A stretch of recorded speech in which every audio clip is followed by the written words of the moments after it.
Hello again. Christianity and the Social Crisis, page 332. Walter Rauschenbusch is taking up the forward call to the church. We have seen that the crisis of society is also the crisis of the church. The church too feels the incipient paralysis that is creeping upon our splendid Christian civilization through the unjust absorption of wealth on one side and the poverty of the people on the other. It cannot thrive when society decays. Its wealth, its independence, its ministry, its social hold, its spiritual authority are threatened in 100 ways.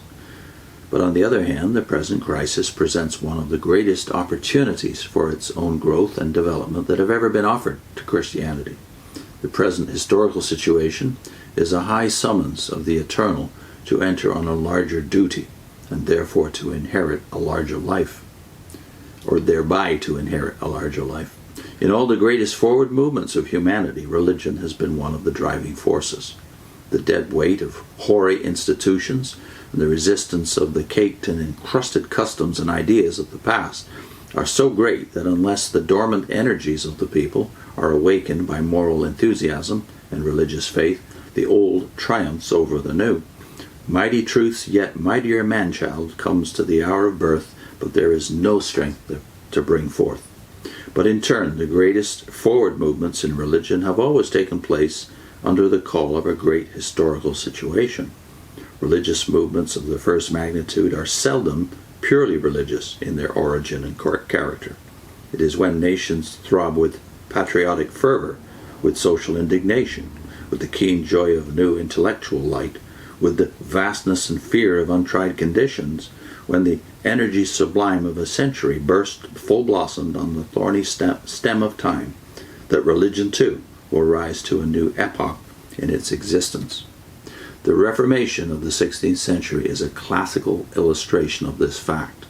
The popular view, which regards it first of all as a restoration of evangelical doctrine on the basis of the open Bible, is almost wholly misleading. The Reformation had been gathering headway for 4 years before Luther put his hand to the translation of the Bible. And then he had no clear foresight of the importance of that work. He nailed up his theses on indulgences in 1517, but he did not begin to attack the doctrines of the Church till 1520. The prime cause of the Reformation was the smoldering anger of the northern nations at their financial exploitation by the Italian papacy. Luther's great manifesto to the Christian nobility of Germany was a tremendous social, educational, and ecclesiastical reform program. He secured the support of the princes and nobles because, he said with a thundering voice, what all felt about the extortion and oppression of the ecclesiastical machine. At the Diet of Worms, or Worms, in 1521, nearly all the German estates were friendly to him, but they cared nothing for his doctrinal differences, and would have been best pleased if he had abjured them.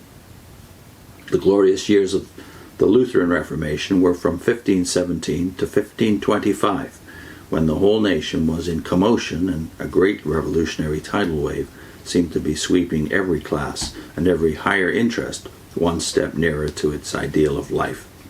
The mightiest years in the life of Luther were those same years when he was the spokesman of an awakened nation and grappled fearlessly with all the problems of human life. Then came the reactionary turn in his life. He feared the spirit which he had helped to evoke. He disavowed the cause of the lower classes and distrusted the common people in church and state, alienated their love and trust, and strengthened the wealth and power of the princes. By his theological dogmatism, he repelled the men who had fought with him in the interests of education and science, and the Swiss reformers who differed with him on points of doctrine. He had been the leader of a nation. Now he became the head of a sect. The Lutheran Reformation had been most truly religious and creative when it embraced the whole of human life and enlisted the enthusiasm of all ideal men and movements. When it became religious in the narrower sense, it grew scholastic and spiny, quarrelsome and impotent to awaken high enthusiasm and noble life. The scepter of leadership passed from Lutheranism to Calvinism, and to regenerated Catholicism. Calvinism had a far wider sphere of influence and a far deeper effect on the life of the nations than Lutheranism, because it continued to fuse religious faith with the demand for political liberty and social justice. Similarly, the religious reform movements of the Middle Ages were very closely connected with wider social causes. The changes created by the Crusades, the consequent rise of commerce, the growth of luxury, the transition to a money basis in industry, the rise of the cities, and the development of a new city proletariat. The movement of Francis of Assisi, of the Waldenses, of the Humiliati, and Bonshommes, or Bonhomme, were all inspired by democratic and communistic ideals. Wycliffe was by far the greatest doctrinal reformer before the Reformation, but his eyes too were first opened to the doctrinal errors of the Roman Church by joining in a great national and patriotic movement against the alien domination and extortion of the Church. The Bohemian Revolt, made famous by the name of John Hus, was quite as much political and social as religious. Savonarola was a great democrat as well as a great religious prophet.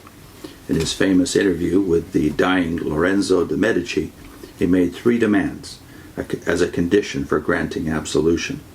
Of the man, he demanded a living faith in God's mercy. Of the millionaire, he demanded restitution of all his ill-gotten wealth.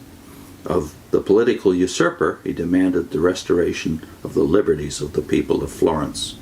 It is significant that the dying sinner found it easy to assent to the first, hard to consent to the second, and impossible to concede the last.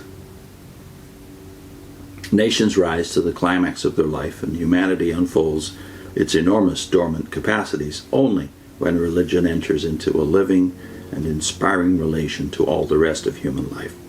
Under an impulse which was both religious and national, the little Netherlands, hardly 3 million people on marshy soil, resisted the greatest and richest and most relentless power of Europe for 80 years, leapt to the van of European sea power, and became the leader in the great political coalitions of Europe. Under the same unity of religious and political enthusiasm, Sweden, with only 1 million men on rocky and snowbound soil, came to the rescue of Protestantism under Gustavus Adolphus and dictated terms to Europe. England would have been glad to help, but was held down by the selfish dynastic policy of James I. When the religious enthusiasm of the English did get a grip on the political machinery, it made England great. It developed an incomparable army, inspired a rough country gentleman to be the greatest ruler England has ever had, and raised up such statesmen and evoked such political ideas that England ever since has been carrying out the conceptions then born. The Puritan Revolution was the starting point of modern democracy. But a link into another series we started, 2000, what has Christ been doing these 2,000 years? That book actually starts where the Puritan Revolution is overthrown in around 1660, when England gets back its Catholic monarchy, not explicitly Catholic, but Catholic in sympathy, that is high church sympathy. When we went back from the Puritan Revolution, which lasted not even a generation, to a prior way of governance, and modern democracy was stalled really at the gate, and only started up again when John Wesley brought back a strain of the Puritan Revolution in the Methodist, the rise of the Methodists, and the evangelical revival of the 1740s, 50s, and 60s. So I'll put in a link to the first of that series, What has Christ been doing these 2,000 years, on the end of the Puritan Revolution, and the first in the playlist of England before and after Wesley.